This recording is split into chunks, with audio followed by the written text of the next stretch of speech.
Ọ̀gá àgbà ọlọ́pàá lórílẹ̀‐èdè yìí ọ̀gbẹ́ni Káyọ̀dé Ẹgbẹ́tókun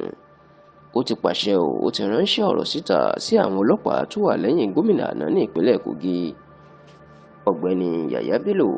ìpè kí wọ́n kò lẹ́yìn bàbá náà ní kíákíá nítorí pé arúfin ni bàbá náà ọ̀daràn tí ìjọba sì ń wá òní ọkùnrin náà. Kì í ṣe ìròyìn mọ́ pé ìròyìn tó jà rìnrìn jù lórílẹ̀‐èdè lásìkò yìí ní ọ̀rọ̀ Alhaji Yàyà Bello tó jẹ́ gómìnà àná ní ìpínlẹ̀ Kogi pẹ̀lú bí àjọ tó ń gbógun ti ìjẹgúdújẹrá àti ìṣòwò ìlú báṣubàṣu ìyẹn Economic Financial Crime Commission EFCC bí wọ́n ṣe ń wá ọkùnrin náà láti gbé nítorí tí wọ́n lọ ṣe owó ìpínlẹ̀ Kogi tí yóò tó bí 80 bílíọ̀nù naira ní ìṣekúṣe ṣùgbọ́n tó jẹ́ wípé bí wọ́n ṣe fẹ́ gbé Yàyà Bello làwọn ọlọ́pàá ẹ̀yìn ni wọ́n dojú ìjà kọ àwọn àjọ EFCC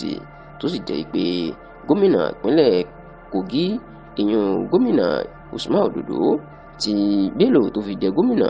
ìlú ń dáàbò bò tó wá gbé ọkùnrin náà kúrò ní ilé ẹ̀ l'Àbújá tó sì lọ gbé pamọ́ tí kò jẹ́ kí àjọ EFCC kan rí gbé. Bó tilẹ̀ jẹ́ pé àjọ EFCC ti kéde Bello ní ọjọ́bọ̀ tí ṣe ọjọ́ 11 oṣù kẹrin tá a wà yìí ọjọ́ tọ́sídẹ̀ẹ́ ọ̀sẹ̀ yìí ipò ọ̀daràn ní Bello àti pé àwọn ń wá gidigidi ṣùgbọ́n dásìkò tá a ṣàkójọpọ̀ rẹ̀ yìí pẹ̀lú bí ìjọba Tinubu náà ṣe kéde pé kí Bello kó tètè lọ jọ̀wọ́ rẹ̀ sílẹ̀ kó sì lọ jẹ́jọ́ lọ́dọ̀ EFCC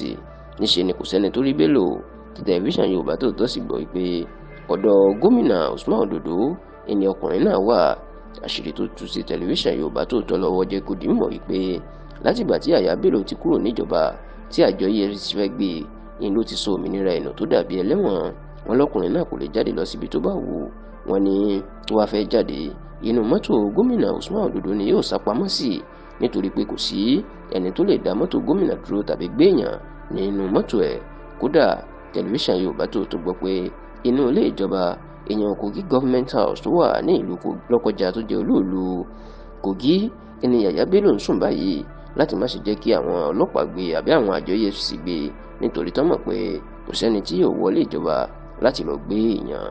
Ní báyìí àjọ EFCC ti ní gbogbo ọ̀nà làwọn ń wá báyìí láti rí pé àwọn gbé Bello láti fojú ẹ̀ bá ilé ẹjọ́ tí wọ́n sì ní